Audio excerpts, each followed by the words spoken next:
Fuck you, Hitler.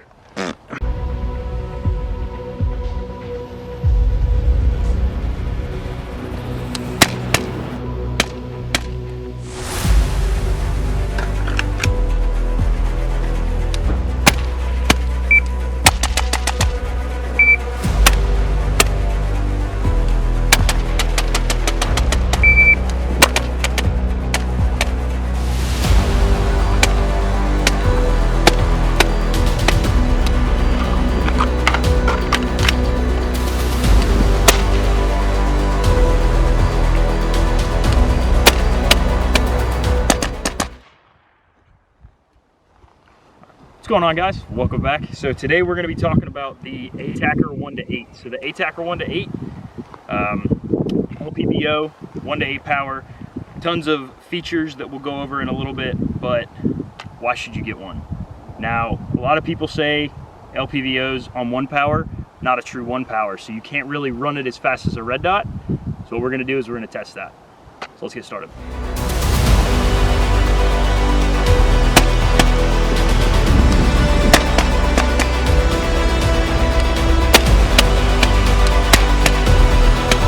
So the first couple drills we're going to be short bay drills. Now these are just going to show that you can run this just as fast as you can run a red dot. So first off, we're going to do a box drill. Got my timer? Yep. Shooter ready? Yep. Stand by.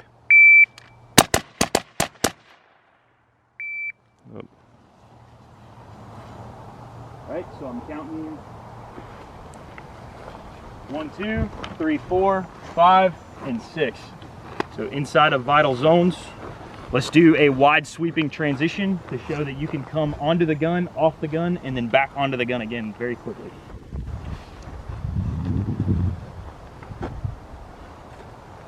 Shooter ready? Yep. Stand by.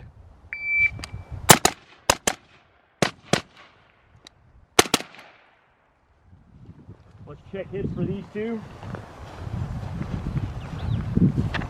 Too good.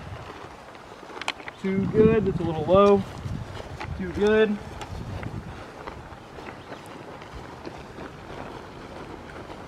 And too good. So again, you can run this just as fast as a red dot. The 1 power on this optic is extremely good. The eye box is extremely forgiving. But how does it do at distance?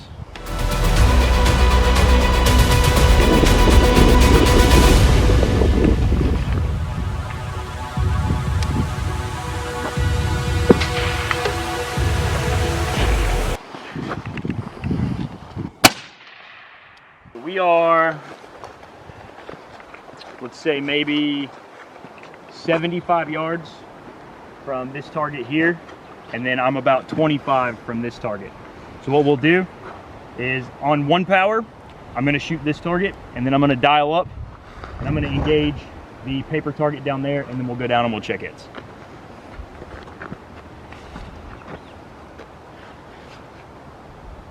Shooter ready? Yep. Stand by.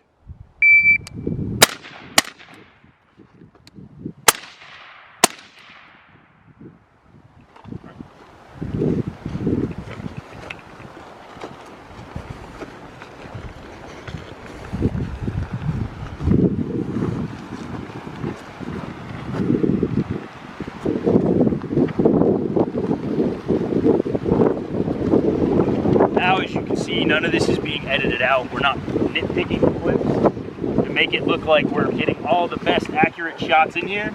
This is me running the gun as fast as I can and having my hiccups happen when they do. And I'm gonna call it these two because I know I pulled one low and left on the last one.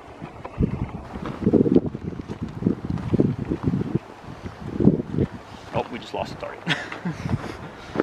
All right, so up close with a little bit of movement. Let's run that. So I'm gonna fire a bill drill into this guy. I'm gonna keep it all in the head. I'm then gonna run over here to the barricade and I'm gonna shoot from the barricade and I'm gonna engage the far targets, which are roughly probably like 210, 200, somewhere in there.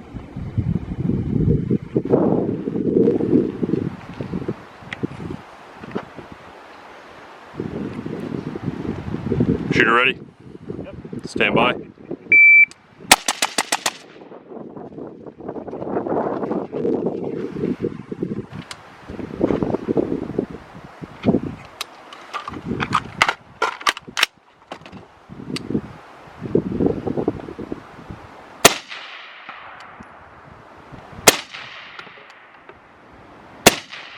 Impact.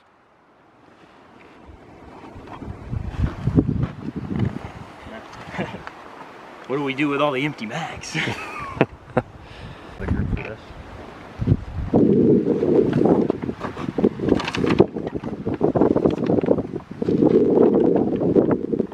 So the head kind of fell over like this.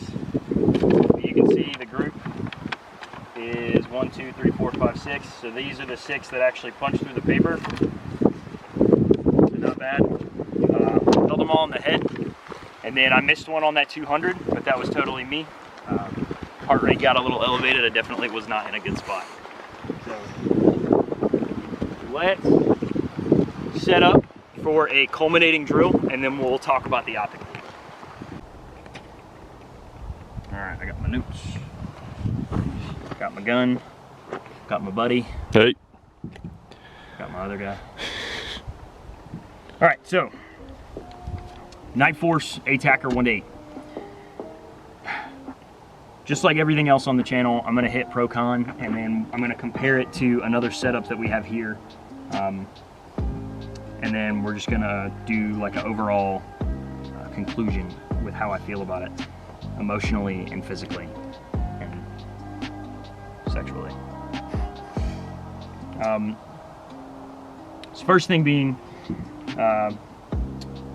super clear glass, and it's extremely robust. Now for $2,700 you would expect nothing less, but Nightforce is known for making some of the most high quality optics out there, and a lot of that is shown because SOCOM and a lot of other military units and law enforcement officers are picking these up and using them on duty rifles.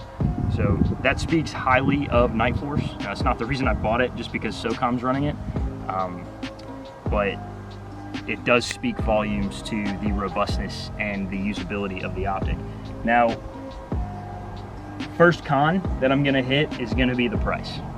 I already said it, $2,700. I didn't buy this for that. Military discount is awesome. I'm not allowed to tell you what it is because Nightforce has like some weird don't disclose kind of clause for that, but you know, if you want some good prices, join the military. But super expensive for your average bear. Probably not gonna be what you're gonna go with. A lot of people are running LPVOs and red dots for like a general purpose setup, and I am no different. This is the BCM 12.5 that I run pretty much exclusively, and I have this on here just so I can reach out from anywhere around 600 all the way into, you know, those close quarter inside of a house kind of distances without having to worry about switching to another optic. Reticle in the optic works really well without the illumination. Like, battery life is gonna always be a problem when it comes to like a general purpose setup, and I don't wanna have to rely on the manufacturer rated battery life for something that I might need in a life or death situation. The reticle in this is super usable on 1X all the way up to 8 without the illumination, but with the illumination on, and I'll roll in some footage with that, this has 10 illumination settings, so you can see those right here. 10 illumination settings, and then it also has off settings in between each click, and then you also have night vision settings for passive aiming. I have shot this under night vision. Not the most comfortable thing in the world, but it can be done. On 10 power for the illumination, this thing will literally burn your corneas out. It's the power of the fucking sun harnessed in a 2032 battery. So this thing is absolutely amazing when it comes to daylight bright. So all the people that are going to be asking, well, is it aim point bright? It's brighter than an aim point. I've never had an optic, especially an LPVO, that hurts to look at 10 mag or at 10 power on the illuminator. Another con is going to be that it's heavy. So comparing again, we go back to the general purpose kind of topic. a red dot with a magnifier and a set of iron sights as a backup is going to be way less weight than this altogether. So this thing weighs 21 ounces minus the mount, and it's sitting in a Badger Ordnance 1.7 mount. So total, it's roughly about 26-ish ounces, and that's a lot of weight to be thrown on the top of a gun.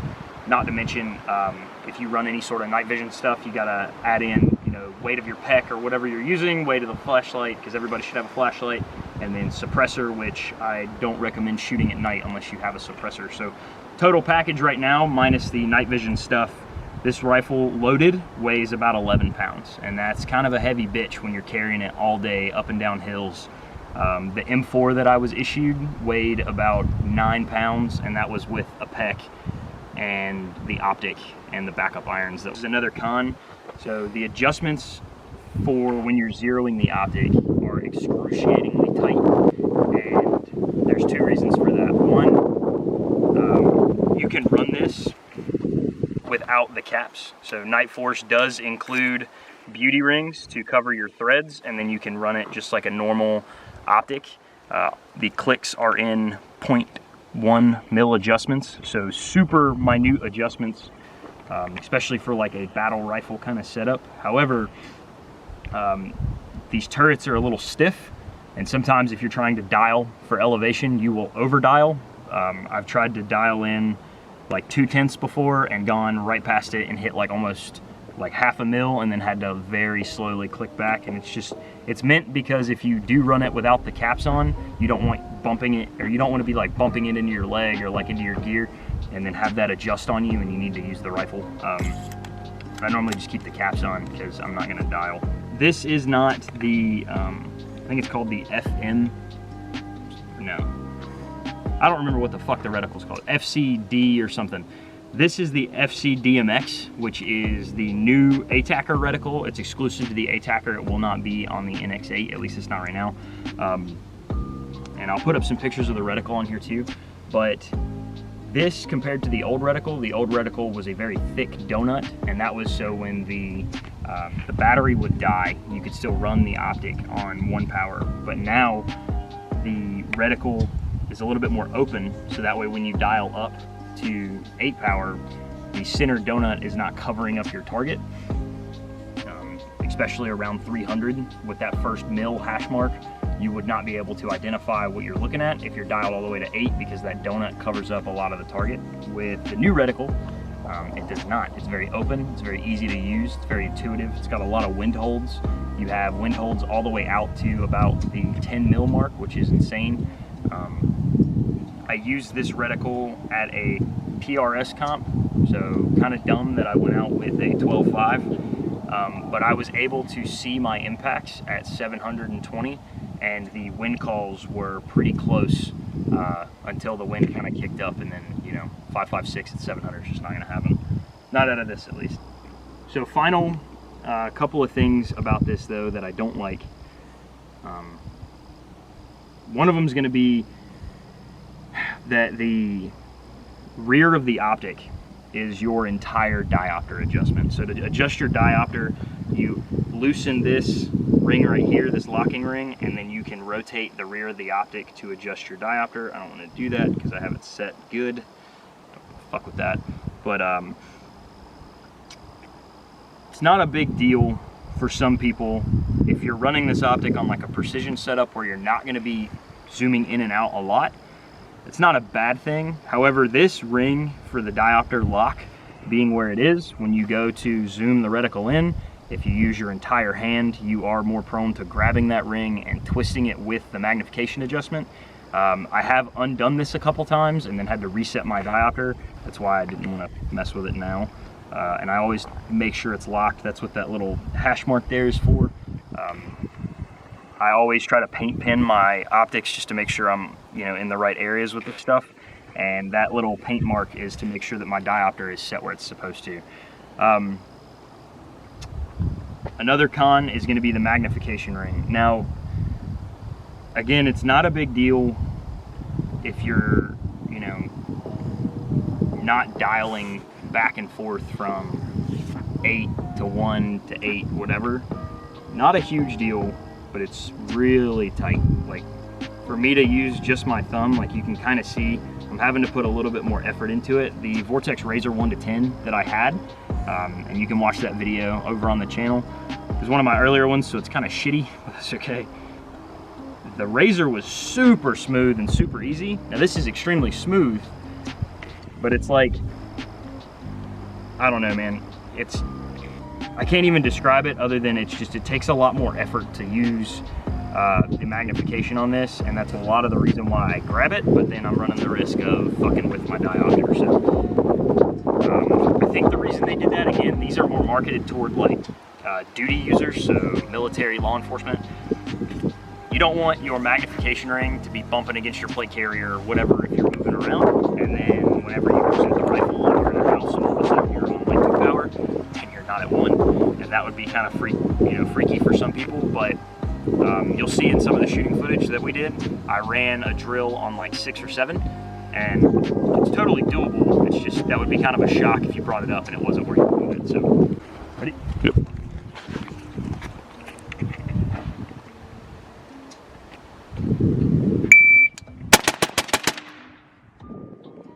So accidentally, that was on 7, and you can see the group here. So it really doesn't matter if you're on 1 or on 7. If a target appears close, as long as your fundamentals are good, you can hold the reticle on target. Let's do that one more time. On 1 power this time.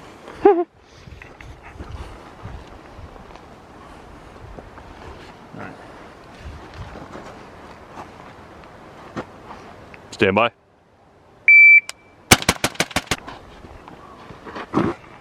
All right, so for the last one, a little bit tighter group that time, but again, 1 power versus 8 power, it really doesn't matter. It's probably why they did that. They could have kind of played it a little bit smoother, but I don't think you're ever gonna make everybody happy with that. I think you're either gonna have it too stiff for duty use, and then not unstiff enough for like weaklings that are playing around with these things all day, just doing this motion all the time. So don't do that, it's weird. And then the final thing is gonna be something that I can't change, and it's not something that you can break in with the Optic, it's just something you gotta get used to. And that's gonna be the field of view. So the field of view for this on 1X is 96 feet at 100. Now, for some people, that's not that big of a deal, because I think the Razor 1-10 is somewhere around like 108, 110, somewhere in there. It's a pretty big field of view. And this is only 10 feet less, but there is a difference and I can definitely tell if I close one eye and I'm shooting around on 1 power with one eye closed. I definitely can see that you would get sucked into the tube. Keep both eyes open, it's not really a problem, so it's not really a con, but it's just something to be aware of if you are looking at maybe getting one of these.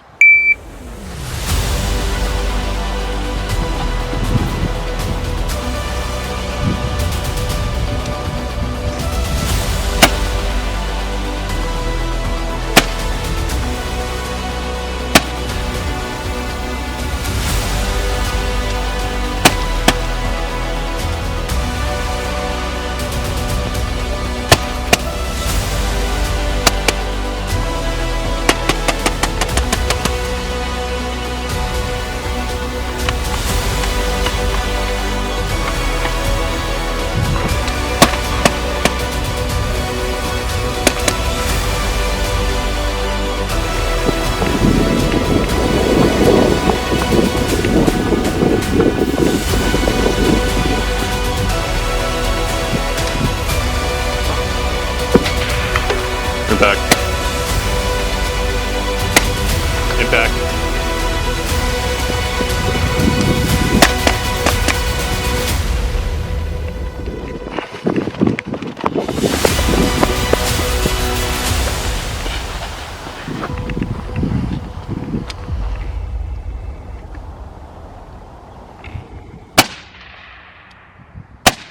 All right, so last little bit is gonna be, I'm just gonna compare these two setups and what they offer to each other. So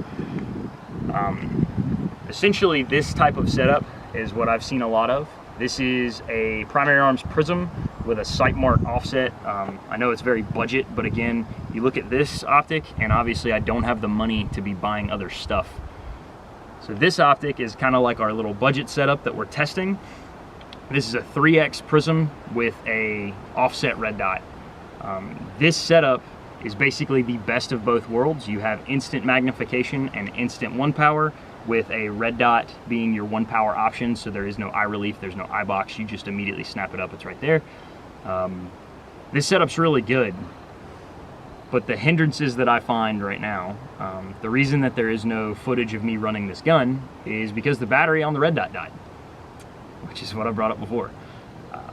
Battery life is always going to be something that I take into account when I put a backup option onto my rifle.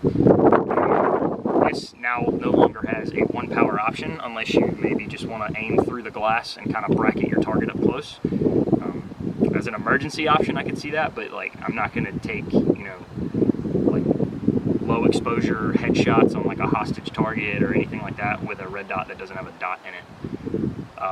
Jumping on to the primary arms 3 power, this optic is actually really nice for the money. My cameraman, this is his optic, and we both like this thing a lot. It's actually pretty good. The problem with this is if I snap onto the optic back here, I am completely scope shadowed out. I have to walk up to about there. So you can see how far forward my neck is craned, but for me to run the red dot, this is a very natural stock position. I like to have my stock in like the 6th position.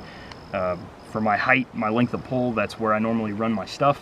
So I don't want to have to collapse my buttstock just to be able to use this prism optic, and then it's going to be kind of awkward when I go to run my my offset here.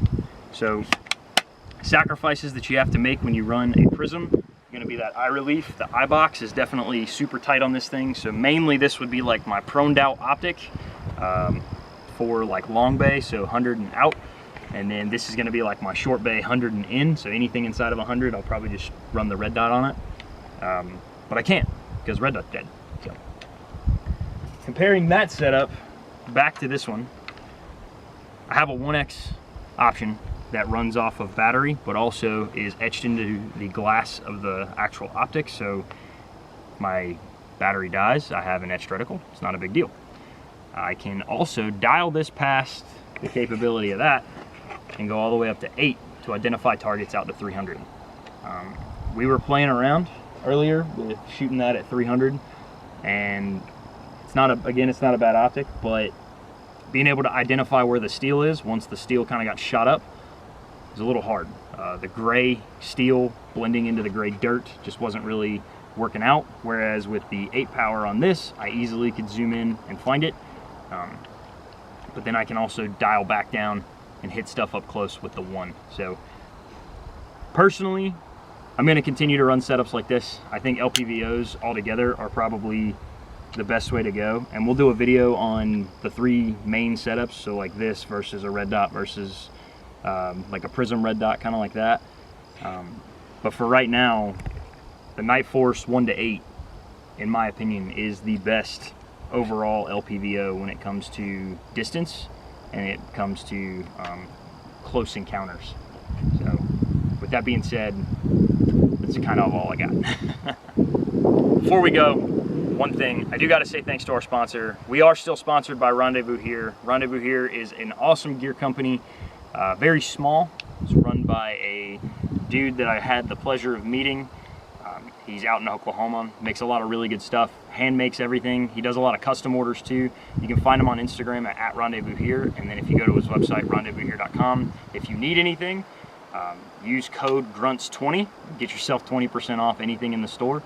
And, thanks to you guys for stopping by, and we'll catch you around.